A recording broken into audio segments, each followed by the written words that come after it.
Good morning students, how are you? Hope you all are fine. एक लंबे समय के बाद हम लोग मिल रहे हैं। समर वेकेशन समाप्त हो चुकी है तुम लोगों की।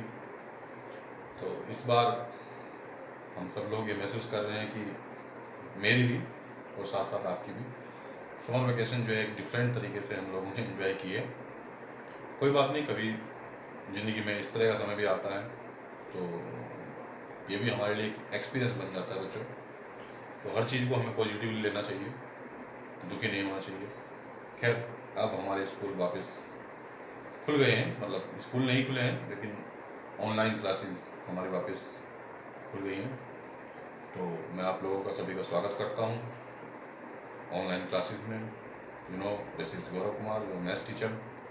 सो today, as I have already written here, the new topic we have to study, that is linear equation in two variables. बच्चों, इन 8th क्लास आप लोगों ने linear equation in one variable पढ़ा हुआ, ठीक है।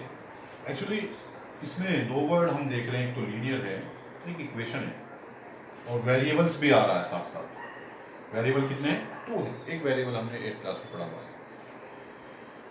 एक्चुअली लीनियर इक्वेशन है क्या, इस बात को थोड़ा हमें समझना पड़ेगा। वापस हम जाते हैं, रिमाइंड करते हैं उस चीज़ को। इक्वेशन एक एल्जेब्रिक एक्सप्रेशन में जब हम एक इक्वलिटी का साइन लगा देते हैं तो ये हमारा क्या बन जाता है? इक्वेशन बन जाती है, ठीक है ना। जैसे हम बहुत सारी इक्वेशन हमने पढ़ी है 8th क्लास में। एक एग्जाम्पल के तौर पे मैं लिख देता हूँ। हमने जैसे लिखा है x + 3 इज इक्वल टू, अगर मान लें हम 6 लिख देते हैं, तो this is an equation, linear equation in one variable. ये वन वेरिएबल में, ठीक है। बहुत ज़्यादा लंबी बात को नहीं करता हूँ, ये वन वेरिएबल में। ऐसा ही एक इक्वेशन अगर हम और लिखें, लीनियर इक्वेशन हो, एल्जेब्रिक एक्सप्रेशन है एक्चुअली, वेरिएबल बहुत सारे हो सकते हैं लेकिन इक्वलिटी का साइन हो और कंडीशन क्या हो? लीनियर हो और वेरिएबल कितने हो? 2 हो, तो वो जो हमारा एल्जेब्रिक एक्सप्रेशन है that becomes linear equation in 2 variables. ऐसी बहुत सारी हमारे पास सिचुएशन आती है लाइफ में। सपोज मैं एक एग्जांपल देता हूँ कि कोई क्रिकेट मैच चल रहा है, ठीक है। जैसे मान लेते हैं, चलो इंडिया और पाकिस्तान का चल रहा है। इंडिया के 2 बैट्समैन हैं, उन्होंने स्कोर किया है 180 runs, and we are asked to express this statement in equation. हमें इसे एक्सप्रेस करने के लिए कहा गया, एल्जेब्रिकली हम इसे एक्सप्रेस करें that the 2 batsman, 2 Indian batsman scored 180 runs against Pakistan. So I want to ask one thing: do you know the runs scored by batsmen individually? No, हम नहीं जानते, लेकिन हम ये जानते हैं कि उन दोनों ने कलेक्टिवली 180 रन्स बनाए, ठीक है ना। तो अब क्या करें? हम मान लेते हैं कि जो पहला बैट्समैन है उसने x बनाए हैं और जो दूसरा बैट्समैन है उसने सपोज y बनाए हैं। अब इन दोनों ने मिलकर कितने बनाए? मिलकर बनाने का मतलब क्या है? प्लस। मिलकर बनाने को हम मैथ्स में क्या बोलते हैं? प्लस ऐड कर देते हैं, ठीक है। तो प्लस आ गया है, यानी कि उन दोनों ने मिलकर बनाए हैं x + y, लेकिन हमें कितना गिवन है? 180। हम इसे 180 के इक्वल लिख देते हैं। Now you know that x + y, what does x + y represent, और in other words what does x + y express? x + y expresses the score by 2 batsmen. The runs scored by 2 batsmen. यानी कि x + y क्या बन गया है? It becomes an expression. लेकिन when in any expression the sign of equality appears, then this expression becomes an equation. So how many variables are there? 2 variables. कितने variables हैं? 2 हैं। इक्वलिटी का साइन भी है और ये एक्सप्रेशन भी है। तो 2 वेरिएबल्स का ऐसा एक्सप्रेशन जिसमें इक्वलिटी का साइन भी हो, this is known as linear equation in 2 variables. क्या बन जाएगा बच्चों? ये लीनियर इक्वेशन इन 2 वेरिएबल्स। मेरी बात समझ में आई होगी आप लोगों की, उम्मीद करता हूँ। लीनियर क्यों है? लीनियर का भी मतलब है अपना, जो वेरिएबल हमने यूज किए हैं अगर उनकी पावर कितनी है, 1 है, दोनों की पावर कितनी है, 1 है, तो वो लीनियर कहलाता है। इक्वेशन इसलिए कहलाता है क्योंकि the sign of equality appears. ठीक है, two variables, there are two variables, तो सिंपली जो नाम रखा गया है वो उनकी प्रॉपर्टीज के हिसाब से रखा गया है। तो समझ में आ गया होगा मुझे लगता है। तो अब हम, ये तो मैंने एक एग्जांपल लिया, इसकी एक जनरल मैं आपको स्टैंडर्ड फॉर्म जो है लिखवा देता हूँ। स्टैंडर्ड फॉर्म होती है ax plus by plus c is equal to 0। ये हमारी स्टैंडर्ड फॉर्म है। कई बार एग्जाम में हमें कहता है, जैसे यही इक्वेशन है और कह देता है right the given equation in the standard form. So अगर हम इसे स्टैंडर्ड फॉर्म में लिखें तो हम इसे स्टैंडर्ड फॉर्म में लिख सकते हैं x प्लस वाई, ये 180 इधर आ जाएगा, minus 1 is equal to 0। Actually जो हमारी इक्वेशन होती है वो 0 के इक्वेट करते हैं हम उसे, लेकिन वो तो हमने अपनी कन्वीनियंस के लिए, कैलकुलेशन की रिक्वायरमेंट के लिए 180 को हम उधर ले गए हैं, ऐसे हमने लिख दिया। ये कोई भी एक फॉर्म है, बट इसकी जो स्टैंडर्ड फॉर्म है वो ऐसे लिखा जाता है। पूरी इक्वेशन को एक साइड ले आओ और उसे 0 के इक्वेट कर देते हैं, तो it becomes in the standard form. अब अगर कोई पूछता है कि a क्या है, यहाँ पर a1, x के साथ कुछ भी मल्टीपल नहीं है, जब मल्टीपल कुछ नहीं है तो 1 है। कोई पूछता है b कितना है, b भी 1 है, because there is no multiple of with y। कोई पूछे c कितना है, तो c कितना होगा बच्चों, c होगा माइनस 180। ये ध्यान रखना, कई बार वो कंपेयर करने के लिए भी बोल देता है। ये छोटी छोटी बातें मैं आप लोगों के साथ डिस्कस कर रहा हूँ, जो एग्जाम में भी पूछ लेते हैं कि स्टैंडर्ड फॉर्म में चेंज करो और a b c की वैल्यू निकालो। तो हमें क्या करना है, स्टैंडर्ड फॉर्म की ध्यान रखनी है, और जो इक्वेशन हमें गिवन है जिसे हमने स्टैंडर्ड फॉर्म में चेंज किया है, we have to compare this equation with that equation. So if you compare, x तो अपनी जगह x है, तो a दिखाई नहीं दे रहा, a दिखाई नहीं दे रहा तो 1 है, y अपनी जगह है, b नहीं दिखाई दे रहा तो b इज पर। लेकिन अगर वेरिएबल ही ना हो, वेरिएबल ही ना हो, वो भी मैं बताऊंगा आगे जब आएगा तो बताया जाएगा, तो उसके लिए भी हम बताएंगे क्या करना है। अब c क्या है, c को कंपेयर करें तो x वाला पार्ट हो गया, y वाला पार्ट हो गया, जो अकेला बचा विद साइन, क्योंकि यहाँ पे c का साइन क्या है, पॉजिटिव है, तो यहाँ पर निगेटिव हो गया है, तो c के साइन की वजह से हुआ है, तो c की वैल्यू जो है वो माइनस में आएगी। ठीक है, ऐसा हम करते हैं। तो हमने यहाँ पे बातें की स्टैंडर्ड फॉर्म की, लीनियर इक्वेशन टू वेरिएबल्स क्या होता है उसकी हमने बात की।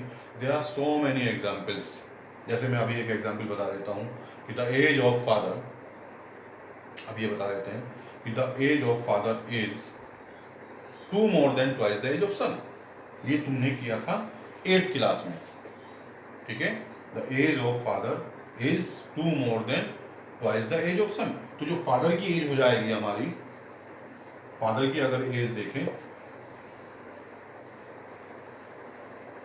सेटअप कर देते हैं, तो फादर की हम यहाँ पर अगर एज देखें, जैसे मैंने स्टेटमेंट दिया है, the age of father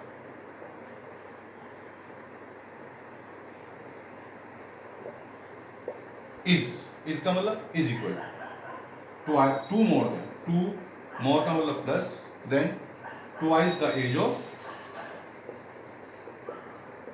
sun, twice the age of son. ठीक है, अब लेकिन मैंने उस पूरे स्टेटमेंट को मैथमेटिकली चेंज कर दिया। हम देखो मैथमेटिकली ऐसी, ये हमारी लैंग्वेज है मैथ्स की, ये हम अगर इसे वर्ड्स में भी चेंज कर सकते हैं, तो लेकिन चूंकि मैथ्स जानते हैं तो हम इसे वर्ड में चेंज कर सकते हैं, और वर्ड को मैथमेटिकली हम चेंज कर सकते हैं। लेकिन अब हम हर जगह एज ऑफ फादर तो नहीं लिखते रहेंगे, एज ऑफ फादर नहीं बोलते रहेंगे, एज ऑफ सन नहीं लिखते रहेंगे, एज ऑफ सन नहीं बोलते रहेंगे। तो वहाँ पे हमने 8th क्लास में भी किया था, हमने इसे x मान लिया था, तो यहाँ पर हमारी कितनी क्या आ गई थी, एज ऑफ फादर आ गई। लेकिन यहाँ पर if I convert this statement in 2 variables, तो मैं अलग अलग मान लूँगा। मैं क्या करूँगा, एज ऑफ सन को मैंने x मान लिया, ठीक है, और एज ऑफ फादर को मैंने y मान लिया। तो this equation, now this equation becomes y is equal to 2 plus 2x, simply 2 plus y is equal to 2 plus 2x।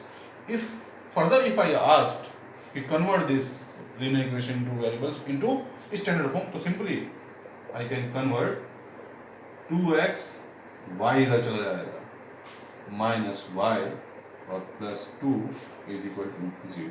Again further if I ask कि कंपेयर करो इसे और ए और बी सी की वैल्यू निकालो, तो ए कितना हो जाएगा, ये ए हो जाएगा, ये बी हो जाएगा हमारा, और ये हमारा सी हो जाएगा।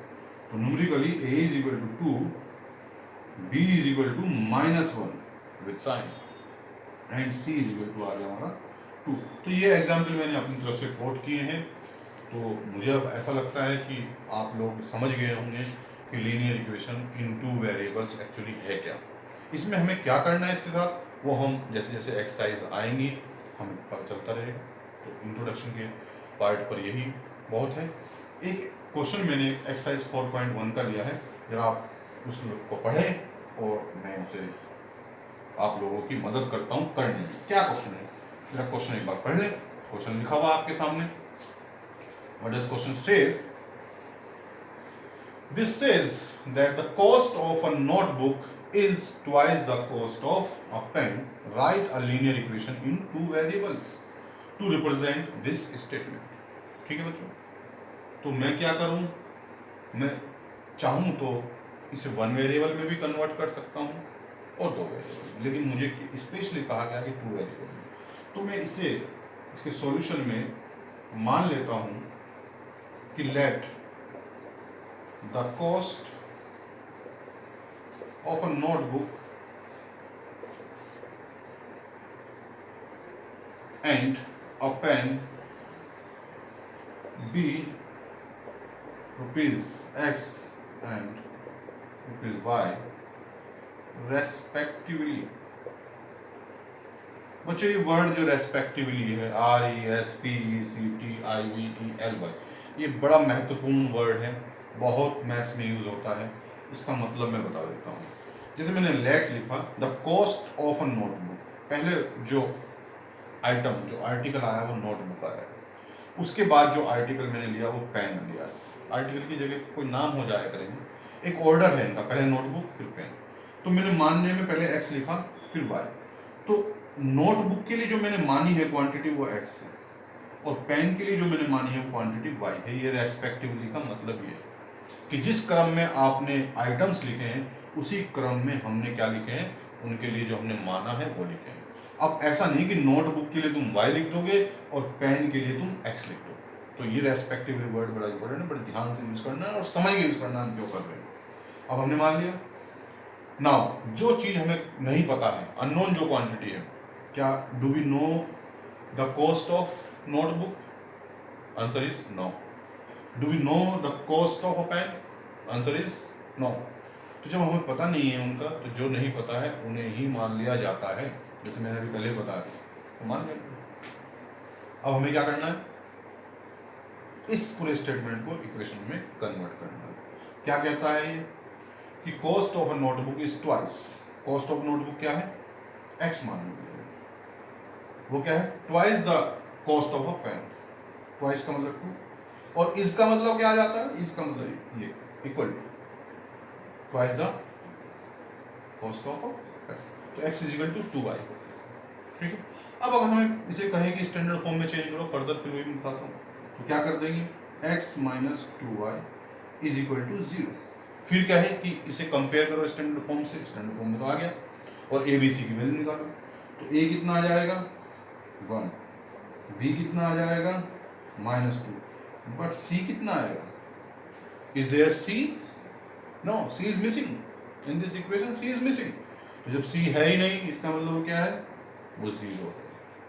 जो चीज नहीं है वो 0 होगी, लेकिन x में a दिखाई नहीं दे रहा है, x दिखाई दे रहा है तो a भी है, क्योंकि x को हम सिंपली लिख सकते हैं 1 इंटू एक्स। तो a कितना हुआ, 1 हुआ। लेकिन अगर x ही नहीं है, then you will write a is equal to 0। अगर y ही नहीं है उस इक्वेशन में, then you can write b is equal to 0। समझिए, x और y में से अगर कोई मिसिंग है तभी a या b उसमें 0 होंगे। तो बच्चों आज हम इतना ही ध्यान से देखेंगे। इसकी एक्सरसाइज में एक क्वेश्चन और है, वो कर लेंगे आराम से, ठीक है। लेकिन इस वीडियो को 1-2 बार देखेंगे, पूरे कॉन्सेप्ट को समझने की कोशिश करेंगे कि क्या हमें इसमें पढ़ना है, ठीक है। और मुझे लगता है कि आप लोग 1-2 बार देखेंगे इस वीडियो को तो अच्छे आराम से समझ जाएंगे। उसके बाद भी अगर प्रॉब्लम आती है तो I am there to help you. Okay बच्चों, थैंक यू, बाय।